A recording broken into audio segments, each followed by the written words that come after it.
Na Prever FM, você começa o dia bem informado.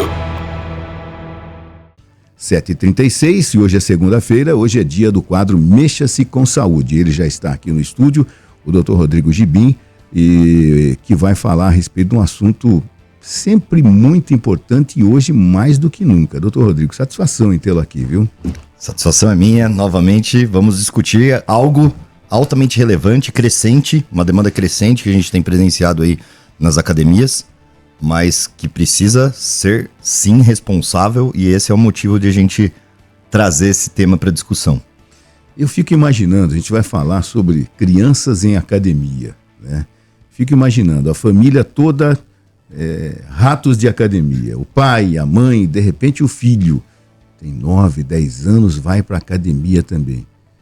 Isso pode? Então, vamos lá. Sim, o estímulo ao exercício físico deve ser sempre priorizado para a criança em qualquer fase do seu crescimento e desenvolvimento, né? Mesmo na primeira infância, algum estímulo físico a criança tem que ter, e isso faz parte, é bastante importante enfatizar isso, da formação cognitiva da criança. Pensamento, organização social, integração social, aprendizado, né? Isso faz parte da construção de uma situação que a gente chama de plasticidade cerebral da criança, né? Então hoje existe uma correlação bem direta com crianças que se exercitam e com um bom desempenho acadêmico, né? Então a gente vê isso de maneira bastante interessante com o passar do tempo daquelas pessoas que ganham bolsa, né, de estudo por esporte. Fala, porra, como que o cara pode ser tão bom, né? Bom no esporte, é bom na questão acadêmica e tal. Então geralmente tem essa associação direta. Atualmente a gente vive um contexto perigoso de insuficiência de exercício físico em crianças e adolescentes, né? Pelo contexto social, o excesso de urbanização dos centros, excesso de predificação, edificação da estrutura municipal, né? Das estruturas municipais, quer dizer, aquela coisa do vizinho, do amigo, tal, vira aquela coisa muito de prédio e não necessariamente a criança tem acesso à área de lazer, embora o prédio tenha área de lazer, por outro problema que é o excesso de informatização, redes sociais, enfim, games, né? Então a coisa muito computacional, muito celular e tal, que acaba privando a criança do exercício físico. Então, sim, todo contexto de estímulo é bom. O que a gente tem que pensar? Pais ratos de academia, como você colocou, aí a questão da cobrança, né? O princípio do exercício físico na criança, principalmente na criança em formação, a gente fala que tem 3 coisas que tem que ser privilegiadas, né? Que vem de um princípio norte-americano, que é FFF, que é fun. O exercício tem que ser divertido para a criança. Ele não pode ser cobrança, ele não pode ser penoso, ela tem que gostar, né? Ele tem que ser lúdico, ele tem que integrar, ele tem que aprimorar as habilidades físicas, né?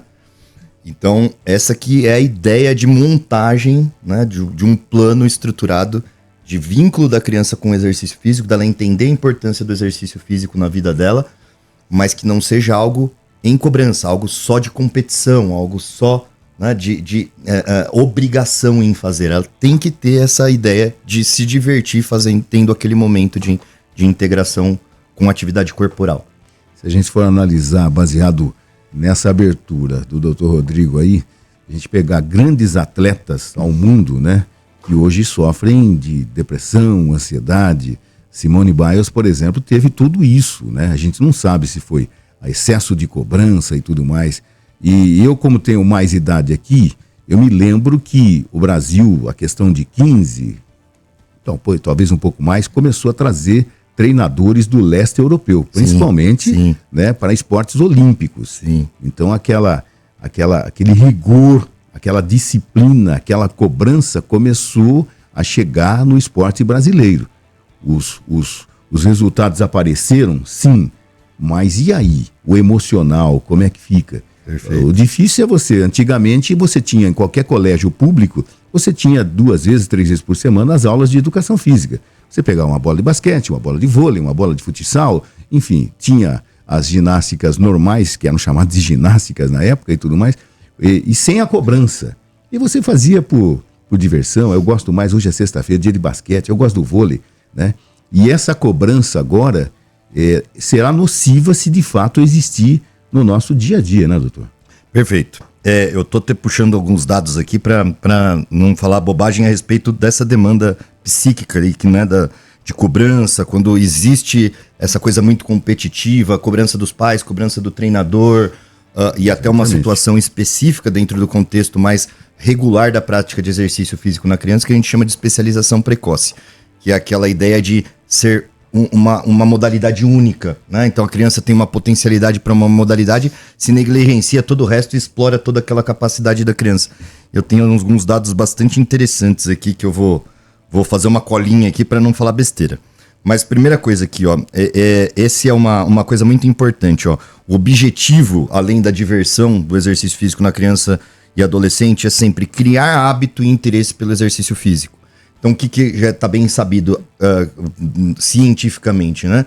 Então, tem essa ideia de associação da capacidade muscular e da capacidade cardiopulmonar da criança com o desenvolvimento intelectual, acadêmico da criança, isso é muito claro. E uma outra situação, criança obesa, adulto obeso. Então, cria-se uma alteração cardiometabólica sequelar, tá? na vida futura, né? Então, isso é bastante interessante. A ideia, sem priorizar desempenho.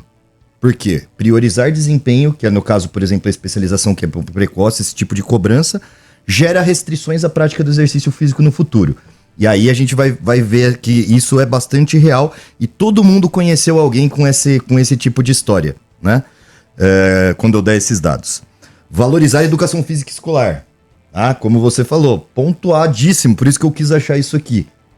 Então, a educação física escolar, infelizmente, não é tão explorada assim no nosso Brasilzão todo, como um todo. Nós estamos aqui, eu falo, né, não só em saúde, mas em educação também nós estamos num nicho muito, um oásis aqui em Botucatu, né? Então a gente tem várias iniciativas. Eu quero aqui fazer uma homenagem especial para uma pessoa, para mim, especial, tá? Que se chama Raíssa, que trabalha com educação física escolar e que realmente, por ter proximidade comigo, e eu estendo isso a todos os professores que trabalham com crianças e adolescentes na rede municipal, que tenham essa proatividade de buscar esse estímulo, de fazer a organização de aula, mas homenageando-a especificamente por ter contato com ela, por ver brilho no olhar dela fazendo isso. Quer dizer, não é aquela coisa assim, é um concurso que me prende a isso. Não. Sabe? Gosta do que faz. Com o perdão da palavra aqui, é tesão por estar fazendo aquilo, e é isso que é retornado por esse futuro esportivo dessas crianças, por talvez uma mudança de destino das crianças. Isso é preponderante. Competição desportiva, benefícios educacionais e sociais. Quer dizer, pode ter o competitivo, deve ser estimulado, mas desde que esse contexto de regularidade ele seja mais lúdico, sem esse excesso de cobrança. Então, tem que ter esse balanço entre o lúdico e a prática desportiva.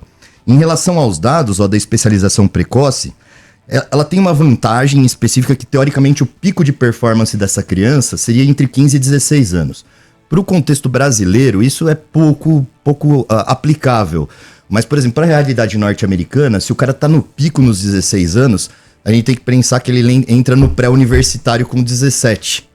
Então ele consegue bolsa. E aí é o passo para NBA, é o passo para NFL, e aí ele tem uma carreira de sucesso, né? A gente tem que considerar que às vezes um atleta ali de pré-NBA, digamos assim, né, de basquete universitário, às vezes o cara sai da pobreza extrema e tem um salário ali de $30 mil ali, muda com bolsa, a vida da família, com né? faculdade, muda a vida inteira do sujeito, né? Em relação às restrições, como eu já tinha adiantado, para não me estender mais, deixa eu achar aqui.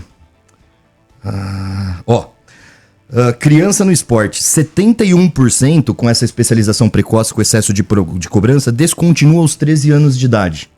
Então todo mundo presenciou isso, que era aquele coleguinha lá da escola que era um potencial e o cara fica de saco cheio, não quer mais nem ver, fica depressivo, enfim.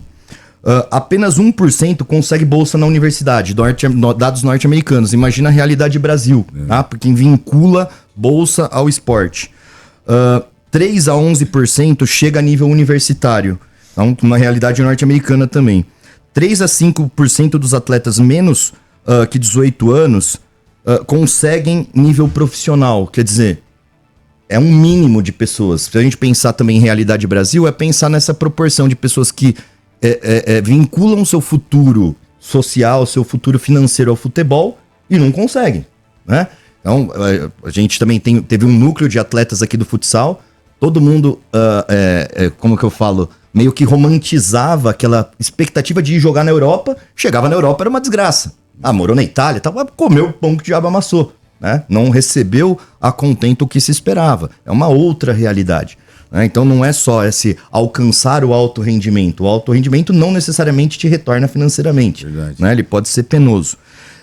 E aí a diversificação esportiva em relação e a especialização tardia, né? Quando você explora o potencial lá mais perto já dos 17, 18 anos, tendo formado um cara multicapaz, né, em termos de exercício físico ao longo da vida, aumentam a chance de alcançar o objetivo do esporte e criam um hábito para a vida toda. Isso é muito comum, né, nas pessoas que tiveram uma boa educação física escolar, que não afunilaram em uma modalidade esportiva.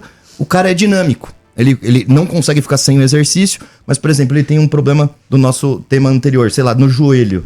Eu falo, não dá mais para correr. Ele vai pedalar, ele vai nadar, mas ele não para, né? Porque aquela pessoa que é boa em tudo, né? Exatamente, foi explorado várias capacidades. Verdade. E ele só vai moldando ali por uma limitação, por uma facilidade, né? Mas ele não perde isso ao longo da vida. Pessoas que, de repente, crianças que não tiveram uma cobrança, mas que gostaram do exercício físico e que mantêm isso ao longo da vida. Perfeito. Sem cobrança, essa é a ideia. Essa é a ideia. Porque assim, não adianta você ser cobrado e você ser infeliz, mesmo que você tenha um desempenho em cima dessa cobrança. Mas Perfeito. Cadê a felicidade em fazer aquele exercício, né? Uma outra coisa interessante também, será que, por exemplo, se eu chegar, o meu mais novo tem 22, não é o caso, mas de repente um pai, uma mãe chegar numa academia com um garoto lá de 10 anos e falar, olha, eu quero que meu filho puxe ferro. Né? Se chegar em qualquer academia aqui em Botucatu, todas vão falar, claro, vamos matriculá-lo. Ou vai ter alguma restrição? A princípio, a depender da idade, pode ter alguma restrição de estar acompanhado ou não. Tá? Ou de o treino ser supervisionado ou não. Isso seria o mais recomendável, né? Infelizmente, a gente sabe que às vezes não acontece isso, tá? Isso é uma situação. Todas aquelas situações de que se criava a respeito da musculação, eu fui vítima disso. Eu sempre tive estímulos multi-áreas no exercício físico. Então, eminentemente eu nadava, porque minha mãe achava um exercício muito completo, mas ela não me impedia de jogar futebol. Eu, graças a Deus, tive ótimos professores de educação física, então tinha várias capacidades exploradas.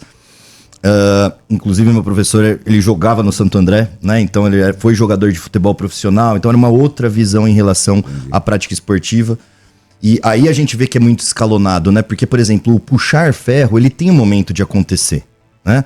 A primeira infância, a criança ali de 6, 7 anos de idade, ela não é para fazer exercício de musculação propriamente dito. Ela é para fazer exercício do contexto da musculação, que é o treinamento de força. Mas o foco não é hipertrofia, o foco é trabalho muscular. Então o que precisa? Precisa fazer tensão com essa musculatura. Por exemplo, cabo de guerra, por exemplo, salto, desaceleração, coisas que simulam um atletismo. E isso se consegue na educação física escolar e dificilmente você consegue na academia se não tiver um treino personalizado, focado para essa criança, né? Individualizado, para a necessidade dela.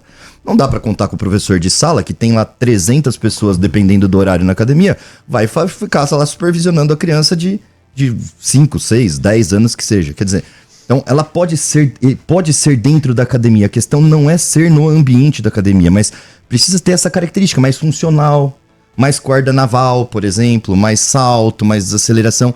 Que seja lúdico, circuitado, um treino circuitado. Quase como o exercício recreacional, né? Recreacional. A ideia de começar peso, efetivamente, começar, por exemplo, equipamento, halter, trabalho muscular, isso tem que ser já na adolescência. É na adolescência que está começando a maturidade sexual, é que vai ter maior resposta muscular, é que eu posso ter, digamos assim, esse afunilamento de trabalho muscular para hipertrofia. Até então eu preciso da melhor articular, eu preciso do trabalho muscular, da força muscular, da resistência muscular, que eu exploro com essas outras situações, né? Então, por exemplo, numa fase intermediária, 10, 11 anos, ali 9, 10, 11 anos, talvez o exercício de peso corporal, fazer isometria, né? Fazer agachamento no próprio peso corporal, coisa que lembra ali uma situação que a gente chama de calistenia, né? Flexão de braço, né? Coisas que são dinâmicas com o próprio peso corporal, para aí sim depois ir para essa necessidade de aprender uma coordenação motora na execução de um movimento com carga, por mais ergonômico que seja um maquinário, né? Desenhado para isso. Mas não foi desenhado para criança, é isso que a gente tem que compreender. Mas o principal é isso. Treinamento supervisionado, individualizado. É esse que é o diferencial. Tá? E que as escolas públicas voltem a ter regularmente o professor de educação física. Isso é fundamental. Perfeito. Né? O professor existe, né? Não pode regulamentadamente, ele existe. A grande situação é isso. E por isso foi também o porquê da minha homenagem. Porque não são todas as pessoas que ocupam o cargo que têm esse compromisso, né? Então, depois eu tive outras situações de meus professores também que simplesmente o papel do professor era lá dar bola, né? E muita gente fala isso. Era ou queimada, ou futebol, ou, quer dizer, não tinha um plano de ensino. Metade. Exato, não tinha um plano de ensino, né? Um plano de ensino em progressão de exercício. E assim, essas crianças, é óbvio que elas vão gostar do dia da queimada. Mas elas precisam entender que não é só a queimada, né? Que existe uma progressão para chegar na queimada e ser... Então, inclusive a apresentação de outros esportes, exatamente. Né? Então, tudo depende da abordagem, mas a abordagem, para chegar nisso, para ter esse convencimento, para a criança se sentir acolhida, precisa desse brilho no olhar, precisa de entender a importância do que é que você está fazendo naquela construção. Então é essa postura, né? É o que a gente acaba falando aqui nos bastidores em relação a alguns profissionais da saúde que fazem mau uso da profissão ali para persuasão, justificar umas condutas esquisitas e tal.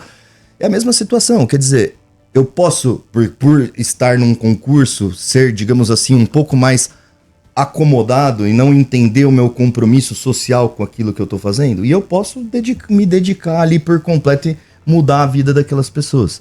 E daí é o que eu acho que é válido essa homenagem. Para quem se dedica, para quem tem esse brilho no olhar, para quem realmente faz esse planejamento, e o retorno é diferencial, porque as crianças querem esse professor. Quando esse professor é transferido de escola, fala, volta professor, a gente te ama professor. E vai marcar a participação dele, porque fez a diferença. É sensacional. Assim como eu acho que quem se dispõe a fazer o treinamento personalizado e individualizado desse grupo, tá? Que obviamente são poucas pessoas, é um mercado carente, né? Quantos dos profissionais de educação física se dedicam efetivamente fora do contexto de educação física escolar para trabalhar com criança e adolescente em academia, em parque, isso? Quanto que a gente vê? A gente não vê. Não vê, né? Não tem. E é algo que tem que crescer. Né? É algo que tem que crescer. Mesmo que seja um condomínio fechado. Exatamente. E para o desenvolvimento e crescimento da criança, quais são os benefícios da prática de atividade esportiva? Atividade física, no geral. Fundamental, né? Fundamental por maturidade dos tendões, da musculatura, equilíbrio da articulação, correções posturais, né? Equilíbrio postural. Então, faz parte do desenvolvimento da criança. A criança foi feita para ser ativa, né? Tem muita energia para gastar, Tem muita energia para gastar. Óbvio que a gente, considerando as questões fisiológicas da criança, tem uma série de situações que a gente tem que tomar cuidado com o exercício, por exemplo, em ambiente em ar livre, se é um exercício com uma intensidade maior, porque ela tem alguns problemas de controle de regulação de temperatura, de hidratação, ela negligencia muito a sede, que é um processo de sede e hidratação que a gente vai adquirindo com o tempo, então precisa ficar atento com a hidratação dessa criança, né? Então tem algumas questões, mas o fato é o que é o diferencial para a vida dela, tá? Eu acho que eu tinha separado aqui, eu já fiz um post no Instagram um tempo atrás, falando de uma tríade da inatividade física da criança, que riscos tem para ela. Então, por exemplo, os riscos sociais, os riscos de dinapenia, que é uma insuficiência do trabalho muscular, que pode levar uma sequela lá na vida adulta dela, de erros posturais, de dores crônicas, de um desenvolvimento mais precoce, de uma disfunção de perda de massa muscular, que é a sarcopenia, né? E, óbvio, os riscos cardiometabólicos. Então é mais frequente na criança inativa ou com insuficiência de exercício físico, diabetes, alterações do colesterol. Nunca a gente teve tanta alteração do colesterol em criança e adolescente como a gente está tendo agora. Então muita comida industrializada, né? muita insuficiência de exercício físico, muita rede social, muito computador, muito prédio, muita casa. Né? Muito sedentarismo para a idade. Sedentarismo para a idade, exatamente. Coisa louca, gente. Bom, passa rápido o tempo.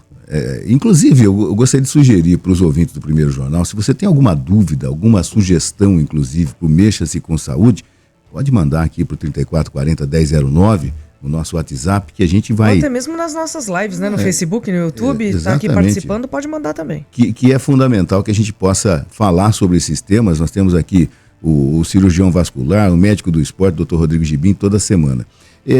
Eu vi, já no finalzinho, né, o Arthur Zanetti, né, o ginasta brasileiro, campeoníssimo e tudo mais, o filho dele tinha participações, inclusive, né, em rede social, ele fazendo o exercício e já com o físico, uma criança, né, um bebê praticamente, é um físico de atleta. Eu confesso que eu não tenho mais visto isso, né, nas redes sociais. Eu não seguia, mas esporadicamente aparecia e falava, gente, é o exemplo, é o Xerox do pai, né? Que realmente a gente não pode... A gente vai olhar, vai ficar admirado de ver um garoto numa argola, o pai ajudando e tal, mas não é esse o motivo, né? É um péssimo exemplo para mostrar que o filho, com 4, 5 anos, está fazendo o mesmo, tentando seguir a carreira do pai com uma idade dessa. Não, a gente tem que partir do pressuposto ali que o menino não tem aquela estruturação física numa idade assim tão precoce, porque ele é estimulado com um exercício físico, né? Então... o Arthur é super responsável, ele tem um arcabouço super fantástico ali, ele é acompanhado pelo pessoal da Escola Paulista de Medicina, tem uma interface muito grande com isso. Óbvio que ele expõe, sim, a criança ao atletismo, e existe a ideia de ajudá-lo na argola, mas a gente tem que pensar que o Arthur é aquele tronquinho ali, né, aquele cotoquinho com ombrão, bração, porque ele tem uma constituição genética específica para aquilo que propicia isso. O deu aptidão para esse tipo de modalidade esportiva. E provavelmente, né, geneticamente transmitido, o filho também vai ter. Filho herdou essa característica. E isso é muito comum a gente ver na escolinha dos nossos filhos. Vai ter aquela criança que joga bola e é toda definidinha, é toda fortinha, toda troncudinha. E vai ter aquele jinguelão de 2 metros de altura ali que já fica lá no fundo da fila, né? Que é o lombrigão, é o pau de vira-tripa, é aquela coisa arada toda aqui do bullying ainda assim saudável que existe. Como as crianças obesas também, né? Como as crianças obesas também, que aí entra numa situação que provavelmente essa criança obesa, além de vir desse contexto de insuficiência de exercício físico, tem o ambiente obesogênico. A predisposição genética. Família toda, né? Eu digo mais, a predisposição de hábitos. É o pai obeso, a mãe obesa, o cachorro obeso, o periquito obeso. Todo mundo come errado, todo mundo tem maus hábitos. Geralmente a insuficiência de exercício físico faz parte do contexto familiar, né? Então a obesidade sim tem questões genéticas, tem questões endócrino-metabólicas envolvidas, mas obviamente... essas questões genéticas, elas conseguem ser moldadas pelo contexto social, pelo contexto de hábitos, né? Isso pode ser melhor, né, tolerado ou melhor controlado, né, e transmitido para as gerações futuras, se isso é empregado no contexto familiar. O Jean vai ficar bravo comigo hoje, hein? Doutor Rodrigo Gibim, muito obrigado mais uma vez pela sua participação e até a semana que vem, viu? Até semana que vem, obrigado. Esses posts que eu falei sobre crianças e adolescentes eu vou colocar nos meus stories, quem tiver curiosidade dá para acessar por lá.